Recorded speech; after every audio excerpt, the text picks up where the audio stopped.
say that in the resolution then? Can we include that?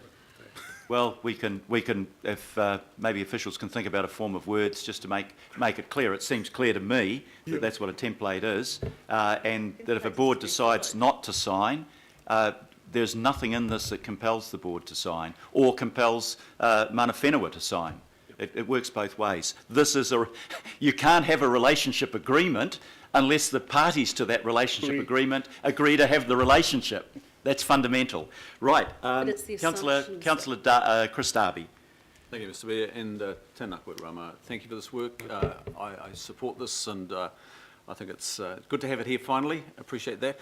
My question is that this relationship agreement reflects the importance of the relationship with iwi and hapu, and then I'm thinking of the Māori of Auckland who are not affiliated to iwi and hapu. And is there a case, or is it on the agenda, that we might also be working up relationship agreements with urban Māori authorities to better reflect the relationship with Mātāwaka? Yes, we are doing some work in terms of putting together a business case around responsibilities to mana whenua at a governance level, actually exploring the Mātāwaka entities and their representative capacities in Tamaki. So we will have to come back to you on that. But definitely on the radar. Right, thank you very much. Councillor Mike Lee. Yes, thank you. The comment in the report about general approval from local boards, which does not apply to the Waiheke local board, to be honest with you. Before we sign off on this, because we do so on behalf of local boards, obviously, would it not be courteous for the local boards, the newly elected local boards, to be at least shown this document before we're asked to sign off on it? Because the last time they've had any formal approach, they've had a lot of pressure, but any formal approach was 2015. Yes, I hear your concerns. One of the biggest things we had to take into consideration was in terms of timing, the length of time it would take to actually get around to the local boards and come back to the governing body. And acknowledging that there's mana at both levels, we thought that we'd come here to socialise this and have this document, have the template moved by the governing body first, which would then allow us to go out and conduct these conversations with local boards. Can I just a follow-up question? Would you not agree that socialising is one thing, but signing off by formal motion is another altogether? Yeah, I think that would be up to the local board. I think in terms of, especially those that are ready to sign up to a relationship agreements now, that they've got something to work with. I think I just want to clarify, I haven't made my point clear. You stated that you have brought, because of the press of time, I'm not too sure what that's about, you have brought this to the governing body to socialise. I think I may have used. It's more than socialising, isn't it? I may have used the wrong term there, Councillor. The relationship agreements have already been socialised with.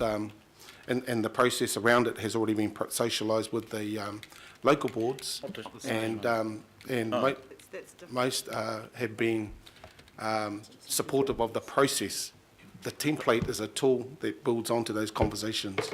Local boards have only been in power, these local boards, since October. They have not been socialised with this at all. Understood. I'm talking about pre the... Well, a lot of people are gone. How many people have changed? Pre-election. I move we put the motion. Okay, can I just... well, I'll second that. Yeah. Could you just hold off for a second, Councillor? These were questions, but they've morphed into it. I think I've got three potential amendments that all say pretty much the same thing. I was tempted to use mine, but since Phil Wilson had already drafted it and we had it typed in, it says the same thing, but I'll read it out to councillors to see if it meets their needs. And then I think the debate will be at an end if there's agreement around this. Note that mana whenua and local board parties will ultimately decide for themselves whether they're comfortable with the template and whether they will be a party to any particular agreement. Is that pretty much covers what I had, and I think Councillor Newman Close pretty on much that. what you had. Yeah. So let's run with that. So To me, can I just ask a question on that? Yeah, sure. I welcome that recommendation, but it would be, given the local boards will be asked to sign up to a template, it's very important that that condition goes into the template. Yeah, No compulsion. Yeah, this recommendation actually says that the local board isn't required to sign up to the template, which is what I always believed was implicit in this anyway. A template is just that. It's a document you use as a starting point, and the parties, because it's about relationships, if you compel parties into a relationship, there is no relationship.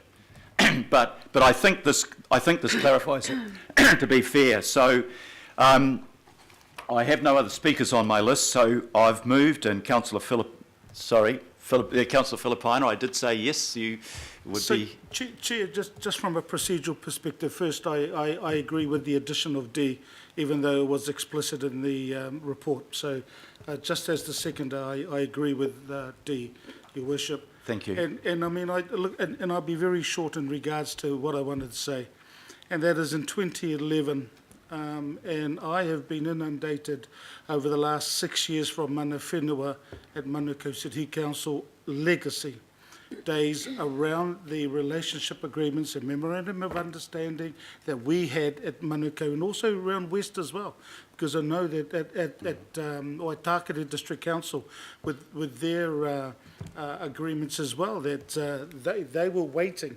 So I'm just glad that we're now at a point, Your Worship, that we have a template that can go out to mana whenua, that can go out to our local boards, and rightly put, I know, in talking to Councillor Collins, that our two local boards have been in discussions with our mana whenua groups, and I mean this now allows at least a template to be put in front of our mana whenua within the two local board areas and our local boards to have a look at it.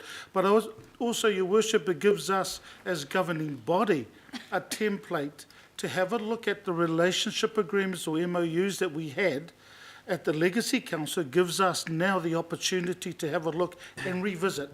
Because as Mr. Wilson, as Phil has said, with the two audits that we had, not we had, but had given to us from Independent Māori Statutory Board, here's an opportunity to at least tick that box around mana whenua.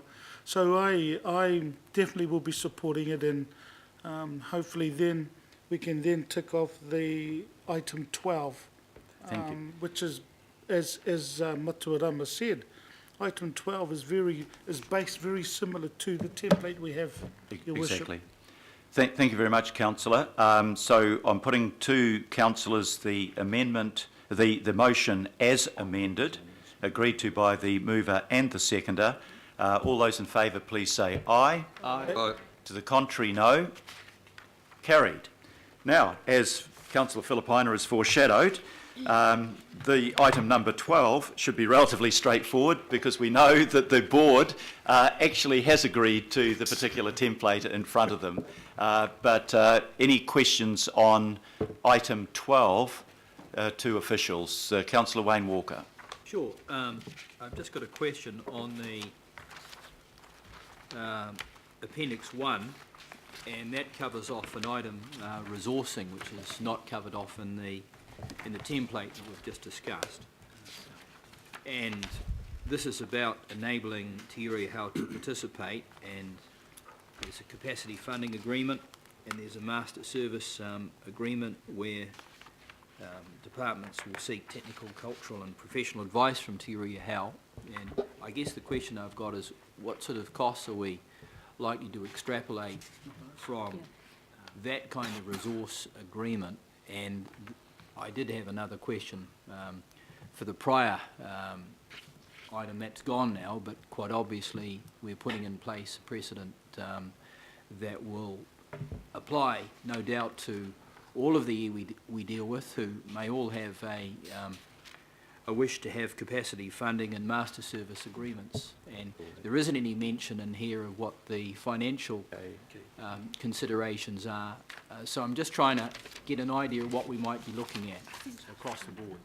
Consistently through. I presume what the local board agrees to, and we're prepared to agree to if it comes to us. We haven't set a specific sum, councillor, but obviously, in any case, this does not commit any of the parties to spend a specific level of resourcing. Each party will determine what is appropriate in their own case, and we, because we're not, this is an agreement between the parties. It's not for us to put in, I think, a limitation or an amount. The boards will do that for themselves. But please, if there's comments on that at the end of the table. Through you, Mr Mayor. Sure. My particular concern was around council rather than local boards, because the resourcing agreement makes no mention of local board. It says council. Yeah. If there is going to be some contribution from local boards, maybe they should be captured as well. It's not in here as it stands. Obviously, a local board is not going to enter into a specific of an agreement that they do not believe is appropriate in terms of resourcing, and we all know that resources are pretty limited.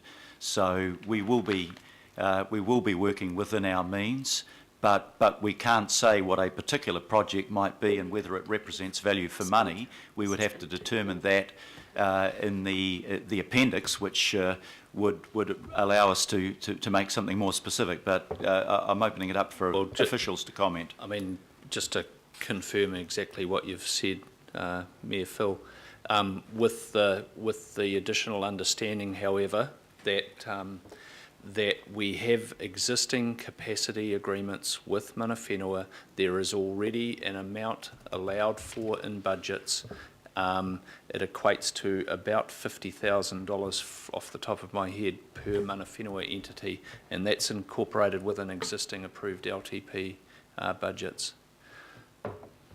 So anything beyond that, and certain core obligations that would have to be covered off separately and specifically. Sure. Okay, I have one other question, and Sure. that just goes to this specific arrangement with Te Uri Hau. There are going to be instances where we know now that there is conflict. And in the instance of Te Uri Hau and the area, certainly in Te Arai and so on, we know that there are issues around sand mining. We know that there are issues around rare species, such as the New Zealand fairy tern, the dotterel and the like. Incredible concerns around habitat. And problems have arisen, particularly where the tribe may have a partnership arrangement with developers that are impacting on those things. Now, I guess my concern is that the appendix mentions a number of things, but it really doesn't mention some of these issues that are pretty significant. And I just wonder whether we should capture things in black and white, particularly where there are possible conflicts that are going to arise now and in the future. I think there's another process for that to address, if I may, the conflict of interest, especially when there's resource consenting involved, and there are differing views, and I think that's where that type of discussion would be had there. Thank you. Just to put the motion formally on the books, Councillor Sayers, do you want to move it as it's in your area and your local board has approved it? It's been moved by Councillor Sayers. Have I got a seconder for the motion? Councillor Philippina. Right. Further questions? Councillor Casey. It's the same issue that I raised in item 13. If you look at page 69, which is in item 12, it's inconsistent with item or paragraph 24 and 25, which is on page 71. So we talk about the governing body consisting of the mayor and 20 governing body members. Then later on we talk about the ward councillor. So it's important to change that as well. And, we are elected at the election as a ward councillor. That's what people outside of this chamber know us as. So a governing body member is not really well known outside of the kind of in-crowd. So if we just change it to the governing body consists of the mayor and 20 councillors, and the 20 councillors are elected by ward. That fixes it. Then that matches what's later in the agreement. I'm comfortable. I'm Governing very body comfortable. member is the term in the Auckland legislation, I would point out. It makes no mention of councillor, but for these purposes, very happy to change it. If you stopped 100 people just before the election, asked them who they were voting for, they would say the mayor, the ward councillor and the local board. You might not even get the local board, you definitely get the mayor and the councillor. I think you've won that point, councillor. Can we have a draft from Phil Wilson, please, just so we can incorporate that? Okay, I have no other councillors wishing to speak. We probably should have the amendment before we vote on this, or it will be improper. Just do subject to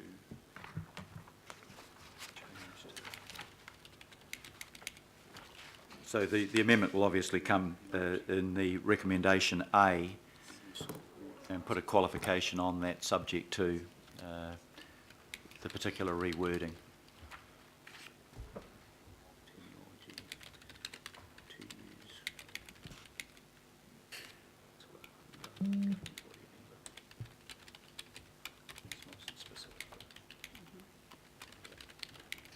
So, looking at your screen, Greg,